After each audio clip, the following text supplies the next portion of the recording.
With me now, the two Liberal Democrat leadership contenders, Jo Swinson and Sir Ed Davey. First of all, why you? Millions of people are looking at politics just now with dismay. Our country deserves better than Boris's Brexit Britain or the narrow nationalism of Nigel Farage.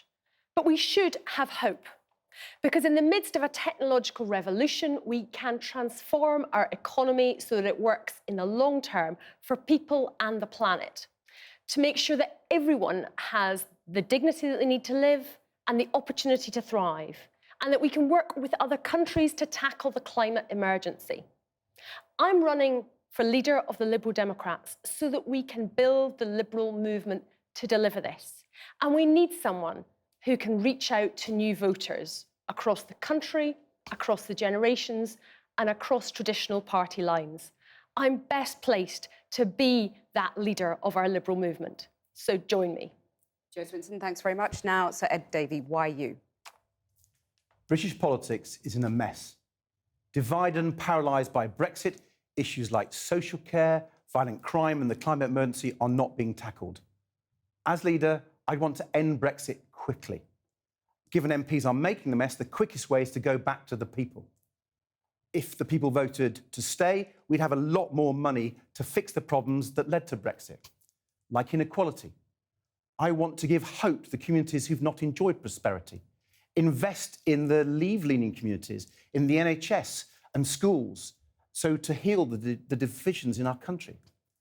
And tackling the climate emergency will be a key priority for me. As Climate Change Cabinet Minister, I nearly quadrupled Britain's renewable power, and I have a plan to green our economy. But it's not just my clear vision that gives me the edge, it's my experience. The next Lib Dem leader could be a Prime Minister. I'm ready for that. Sir Ed Davey, thanks very much for that. Well, now, Jo, name one thing that you disagree with Ed here on. Well, the Liberal Democrats are a united party, and this is a contest between friends. So it does feel very different to the Tory party contest, which is quite a contrast. What I think I do bring is an ability to cut through on the media and to reach out to new voters, as I said, across generations, but also particularly across party lines. I think at the moment, that's where the opportunity is in our politics. And I'm known within Westminster for being a non-tribal politician. That's exactly what we need right now. But how is that different to what Ed's proposing, though? Well, we probably have a very similar vision for where the party wants to go because, as I say, we have this united party. But I do think that in terms of visibility in the media and You're more interesting and you're female. No, I get a lot of coverage, and I think that's what the Liberal Democrats need. And as I say, the relationships I have with people in other parties are particularly strong. Name one point of disagreement, Ed. Well, bizarrely, the argument that Jo's just made, the truth is the next leader will get a lot of coverage. And I got a huge amount of experience over the previous 20 years. But not will I just get the coverage, but with my experience, having been a cabinet minister, having served on the National Security Council, having negotiated the EU, I think I'm ready to be the Prime Minister, and I can reach out to other communities. For example, I think I can help our party become the party of business, given the Conservatives are moving away from that. And I can reach out to young people with my message on climate change, with my track record. Right, we're going to pick out some of those themes in the next 15 minutes, half an hour. Jo Swinson, how catastrophic would it be not to deliver Brexit? I think the question is the other way around.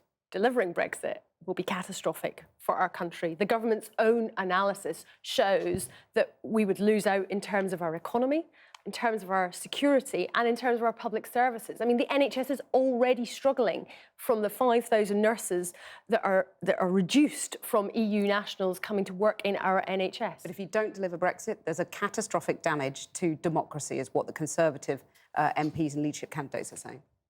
Well, they're saying that, but they're wrong. You know, what we're suggesting is having a people's vote so that people can have the final say on a specific Brexit deal or staying in the EU. And if we stay in the EU because people have voted for that, having looked at the Brexit deal on offer, then that's a democratic choice. You said in your opening remarks you wanted to end Brexit. Do you mean revoke? No, I mean get a people's vote. The only way to end Brexit democratically, which is what Liberal Democrats want to do, is to give people the final say. I believe we can do that. I think there's the votes in Parliament, particularly there's lots of people in the Conservative cabinet, in the Conservative government, in the junior ministers who really support people's vote, but up till now haven't had the chance to vote for it. So I think we can get that. People told you once already. How many more referendums are you going to do? Listen, I think in 2016, people offered what I call the baked bean Brexit, 57 Heinz varieties of Brexit. It wasn't clear, and that's why we've had this mess in the last 3 years. What's vital is when we get this people's vote, that there's a very specific, clear question. Yes, to remain, it should be on the ballot paper, but the alternative must be clear, whether it's a deal that's been put forward, or if it's a no deal, it needs to be very clear what a no deal means, because the moment it is not. You said no to a second Scottish referendum on independence. Isn't this hypocritical that you're now saying go for a second Brexit referendum when you don't want that one? Not at all. It's very different. In Scotland, we had a referendum in 2014 where the Scottish Government, to their credit, had set out a very serious white paper, 650 pages, detailing exactly what their vision of an independent Scotland was, and that was comprehensively rejected.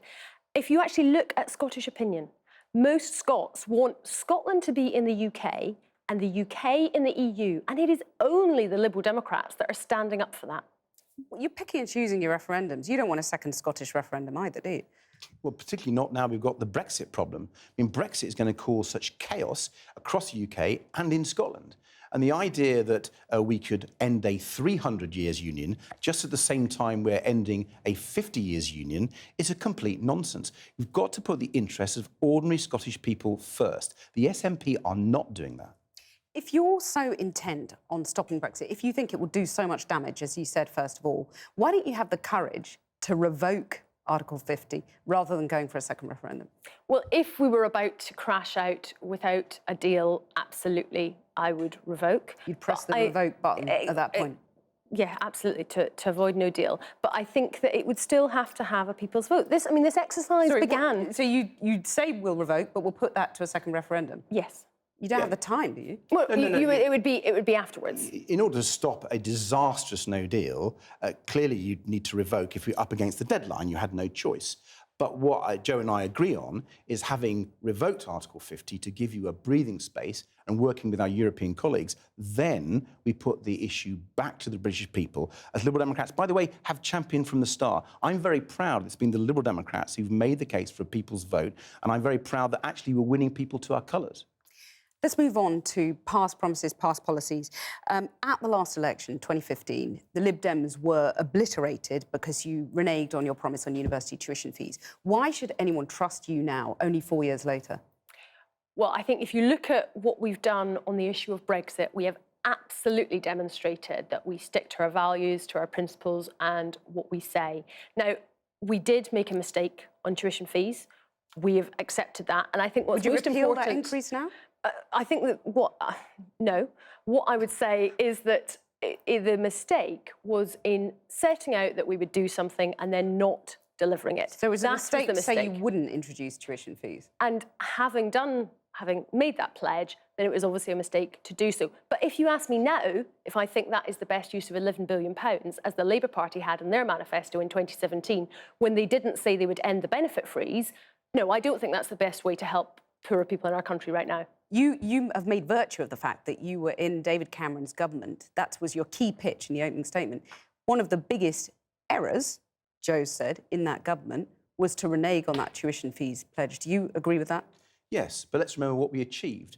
We got on that, though, before you go on to what you achieved, would you repeal tuition fees now? No, I don't think you can. But let's remember what we did achieve. Well, because I think the cost would be absolutely huge. And if you've got extra money to spend on education, I want to spend it in early years, on primary schools, because that's where you can really improve the life chances of people. What about getting the interest? I'll come back to what you achieved in a second, I promise I will. The interest rate, though, 6% that people are paying. Brexit Party has promised to get rid of that. Would you do the same?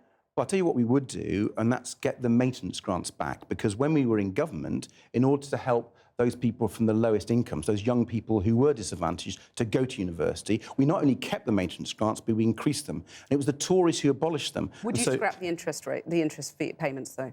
Well, I want to see what was the best for those people from low-income backgrounds, and I actually think it's the maintenance grant which is the most important. Would you scrap the interest payments, as the Brexit Party is promising? I think there's a case for looking at the level of them, but not necessarily to scrap them overall. You know, in having zero interest, again, that would be also giving a possibly regressive if you actually look at the distribution of that. And that's what we need to. That's how we need to approach this. I mean, what the government's now planning to do is actually make lower earning graduates significantly worse off by having to pay for much longer. Instead of having basically a 30-year graduate tax, they're going for a 40-year graduate tax. You talked about your achievements in government. I'll give you another opportunity to talk about that now, but also to answer the question, you backed all sorts of benefit cuts when you were in government. Bedroom tax, cuts to council tax benefit, housing benefit, steep cuts to disability benefits too. Do you admit they were a mistake? They were a challenge for us, absolutely. But let's remember two things. Firstly, in 2010 general election, Labour's plans were for austerity as well. Their cuts, which Alistair Darling put forward, were about the same size as the coalition implemented. And we did make some difficult decisions. But let me tell you, the Liberal Democrats stopped the Conservatives cutting welfare far deeper.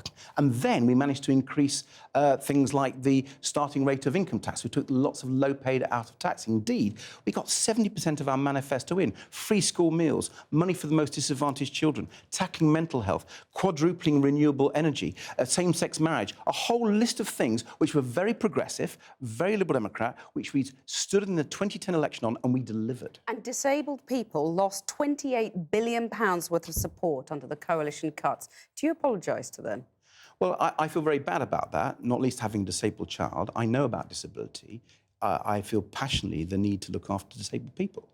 And one of the things I want... So that was a mistake, was it? It was a mistake, but I have to say we stopped even worse cuts. And when you're in government, having to make difficult decisions, particularly when in a government with a party like the Conservatives, and you're having to make compromises, because, by the way, that's what coalition is about, you have to make some choices. And we stopped a whole raft of benefit cuts, and I'm proud we did.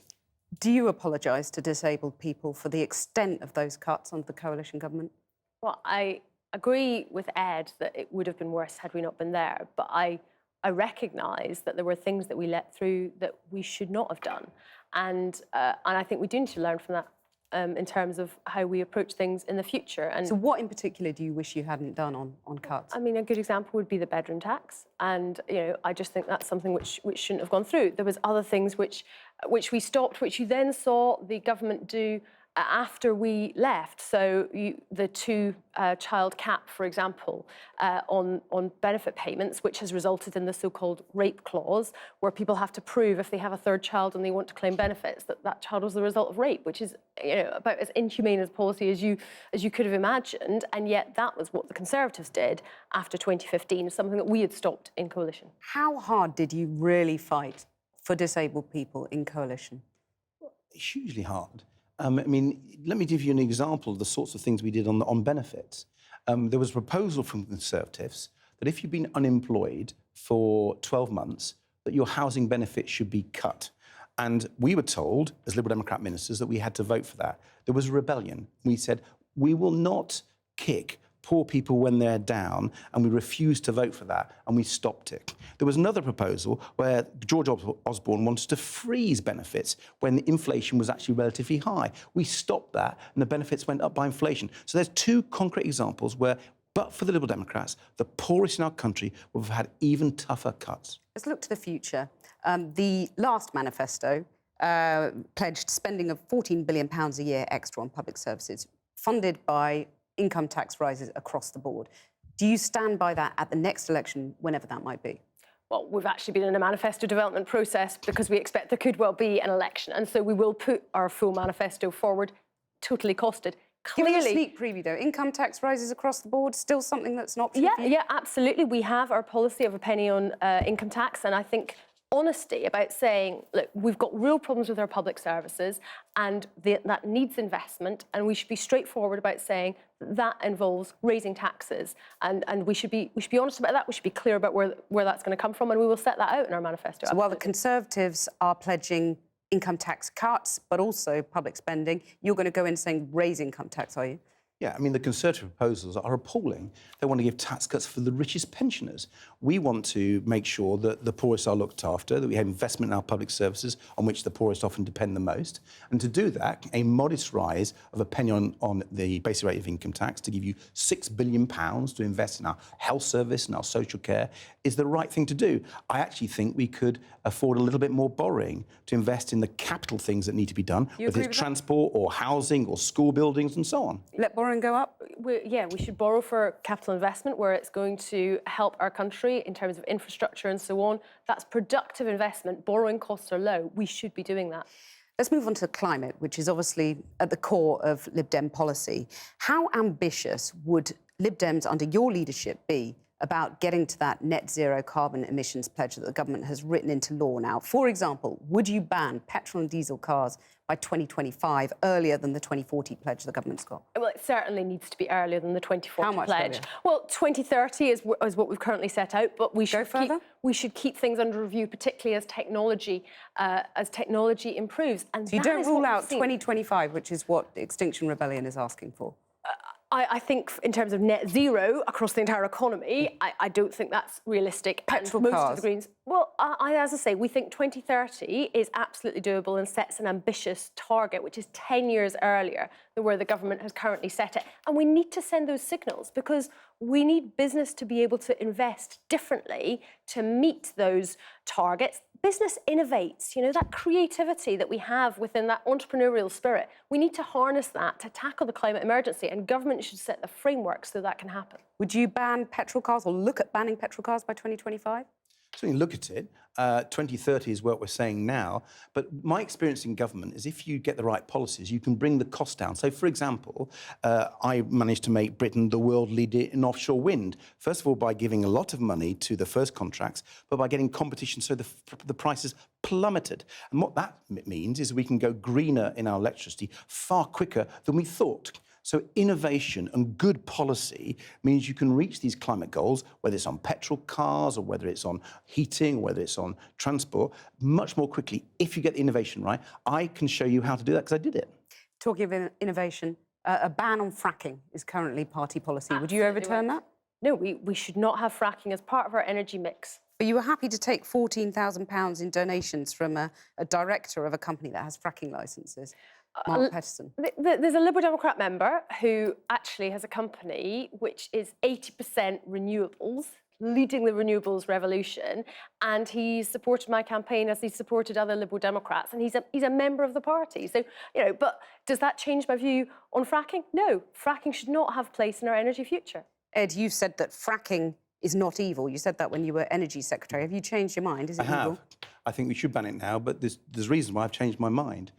First of all, the success of our renewable policy, particularly in offshore wind, means we're not going to need anywhere near the amount of gas we did before. Moreover, it's really, really clear that we can change the whole nature of our economy quicker.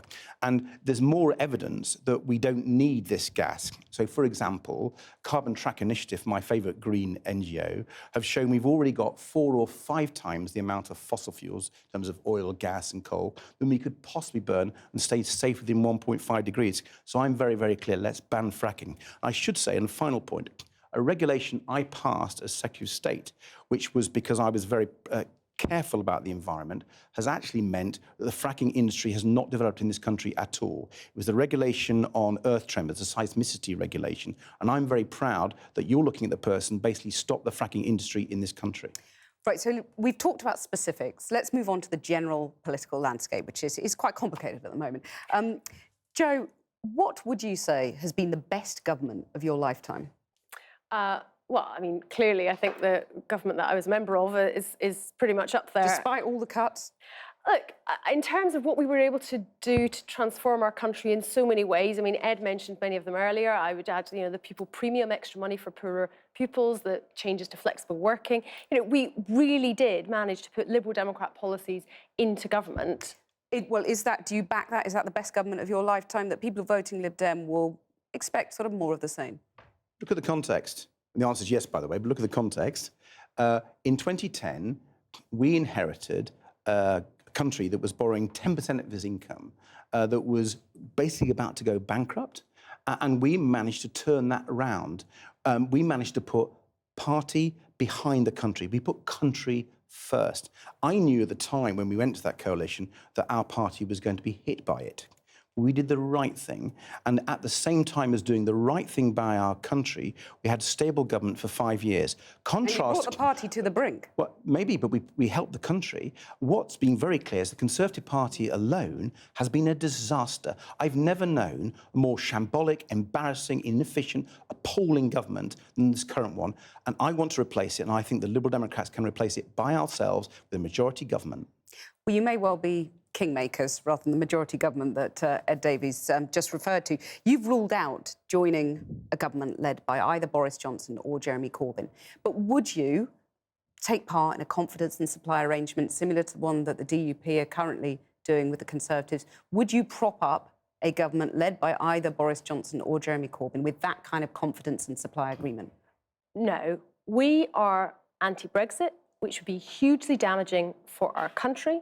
And so we cannot possibly support Brexiteers who are leading all of those parties, Labour, the Conservatives, and obviously the Brexit Party, all led by the Brexiteers of Corbyn, probably Johnson, and Nigel Farage. So you wouldn't give them any kind of support? There would be no... Just on this kingmaker point, you know, we are in volatile politics. The old rules of how things are done have been ripped up. And there have been so many things that people said, oh, well, that will never happen. And then it has. So that's why I set out to have the Liberal Democrats, under my leadership, win a general election. So go back to your constituencies and prepare for government. Well, there was a poll just last week that suggested that under my leadership, the Liberal Democrats could do just that. You're measuring up the curtains for number 10? I'm not measuring up the curtains because I don't actually think the curtains are what it's about. But I am determined to build a Liberal movement to rescue our country from the nationalism, from the self-centred, atrocious state that the Conservatives are leading us to as a nation, with this appalling government and this contest between Johnson and Hunt, which is a pure fantasy about what is going to be done on Brexit and indeed their plans for the country. We deserve better. You talked about putting national interest first. You've got to make some pretty tough decisions, potentially, if you became leader. Propping up a Rainbow Alliance, perhaps involving Nicola Sturgeon, Jeremy Corbyn, Boris Johnson. What do you say to giving your support in the interests of national stability to lend them, those people who you don't like and don't respect, support? Well, the issue often comes down to, will you vote for the first Queen's speech of government? And there's no way I would lead Liberal Democrats in the lobby to vote for a Queen's speech unless there was a people's vote in it. But that's a recipe for permanent instability, isn't it? I mean, imagine the damage you do to the economy, to international confidence in Britain, if you're not prepared to compromise and support someone you don't agree with. No, I think Brexit is the thing that's damaging our economy and damaging investment and damaging our international reputation. A party that comes in and says, we will only support a Queen's speech if it has that in. Okay, we'll actually get the support of the markets and the support of business. And if Jeremy Corbyn has people's vote in his Queen's speech, would you be prepared to vote for that then? Yes, but that wouldn't mean I'm going to prop up his government because but it would pass the first hurdle. Well, that you set out. Well, the people's vote has to then be delivered in the first session. The real issue is this, and this is absolutely crucial. The scope for negotiation with Jeremy Corbyn there, though? Not at all, because I agree with Joe. We should not have a supply and confidence relationship. We should, beyond the people's vote in that Queen's speech, we should vote issue by issue. And if he wants to take our country to the far left on the economy, we will vote that down. You've talked about preparing for government, potentially. The polls have been very optimistic for you recently. How many MPs do you think from other parties might join the Lib Dems? I'm not asking you to name names, I'm not asking you to say who you've been in conversations with, but potentially how many people might be attracted to joining? Well, I'm not going to give you numbers, Cathy. I know that will be disappointing for you. But how ambitious are you in terms of attracting other MPs? But I'm ambitious. I mean, we have had, in the last few weeks, 20,000 new people join our party, including people who have previously been members and councillors for the Conservatives, for the Labour Party, and of course, including Chuka Amuna, who joined us a couple of weeks ago. So do I think more MPs could join the Lib Dems? Absolutely. Dozens? And I'm not going to put numbers. I'm not going to put dozens. I'm not going to put numbers on it, Cathy. I think those private conversations need to be able to happen in private.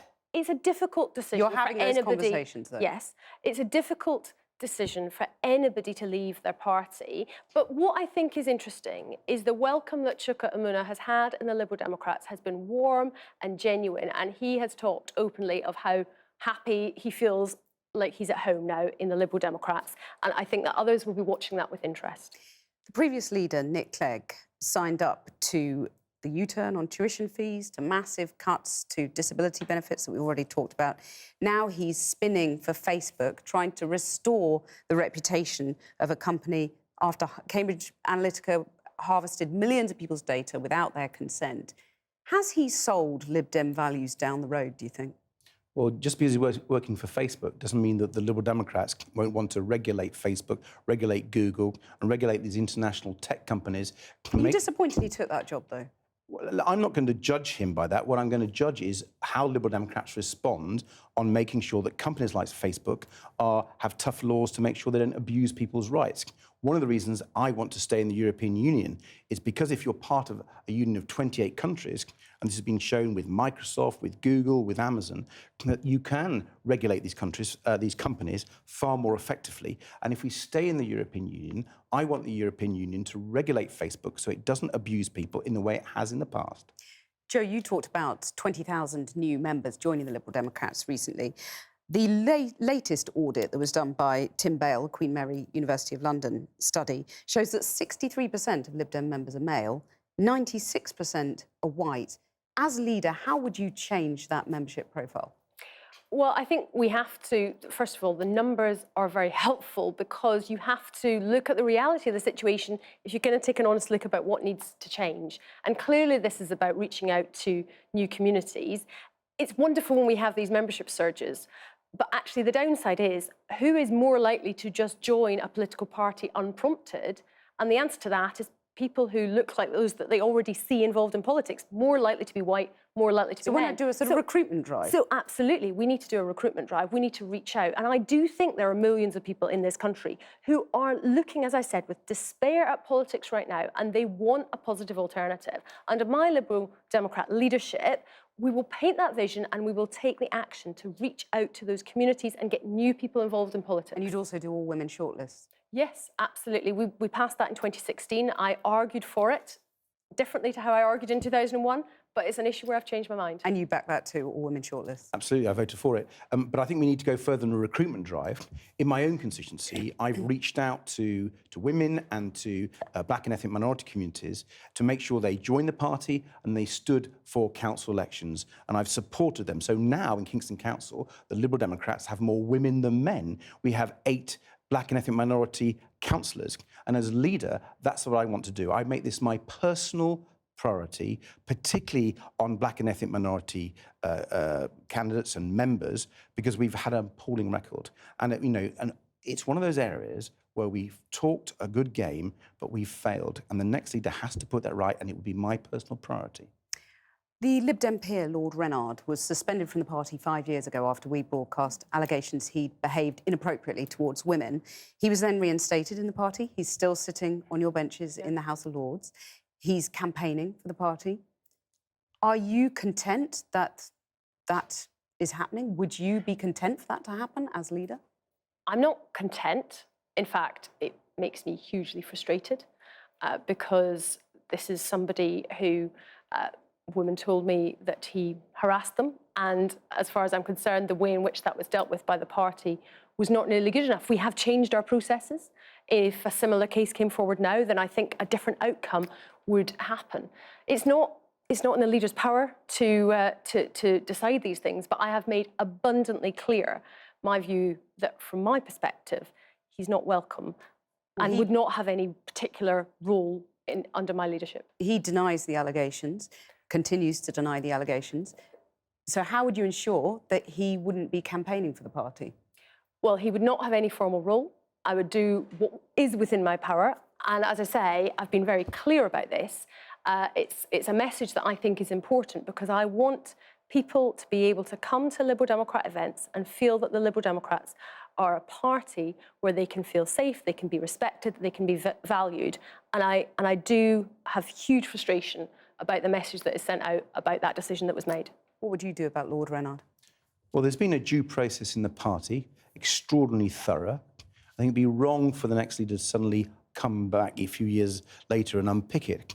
What I will do, though, is ensure that the new policies and approaches that have been put in place since, from the lessons that were learned, are strictly enforced. There'll be zero tolerance for any sexual harassment or bullying in a party I led, and I would make that very clear to those parts of the party who are responsible for discipline and enforcing this. But you'd allow him to campaign for the party? No. We're not going to undo the due process. I mean, you know, as a Liberal, I believe in due process and the rule of law, and I don't think the next leader or the next Prime Minister can unpick what's happened in the past. But what you can do is say nothing like this will happen under my leadership. Right, let's move to the final yes or no questions. I know it's very difficult for politicians to give a yes or no answer, but I'm going to press you on that. So, first of all, Jo, should Westminster legislate for abortion and gay marriage in Northern Ireland, yes or no? Yes. Yes. Great. Are you personally willing to press the nuclear button? Yes. Yes. Very clear so far, that's great. Shamima Begum, the Bethnal Green schoolgirl who joined ISIS, should she be allowed back into the UK? Yes. Yes. Should soldiers who served in Northern Ireland during the Troubles be prosecuted decades later? Yes. Yes. And finally, have you taken cocaine? No. No. You agree even on that? Yeah. Right, so finally, Jo, tell us the most unusual hobby, method of relaxation that we don't know about. Well, people might be surprised to know that I'm actually a bit of a board game geek. In my spare time, I've got a group of friends that we love playing all sorts of board games, and we've sort of gone on holiday actually together and sort of hired big houses and done it together. Games like Diplomacy, Catan, Civilization. We once had a game that went on for 2 days, and it was just literally at 10 minutes to midnight before, because it was New Year, that we sort of thought we should stop playing and actually celebrate New Year, which is why we were away together. Sounds like a Lib Dem policy meeting. Ed, the naughtiest thing you've ever done? Oh, God. Listen, I'm not going to tell you the naughtiest thing, because it was a bit more serious than... She's told us about her board game. Yeah, but, you know, it wasn't like running through a field of corn, let's be clear. OK, listen, when I was at school in the 6th form, I played truant. And my mate Mick and I, we took the day off, and went to London to watch Supertramp. Breakfast in America, what can you say? That's definitely allowed. So Ed Davey, Jo Swinson, thank you very much.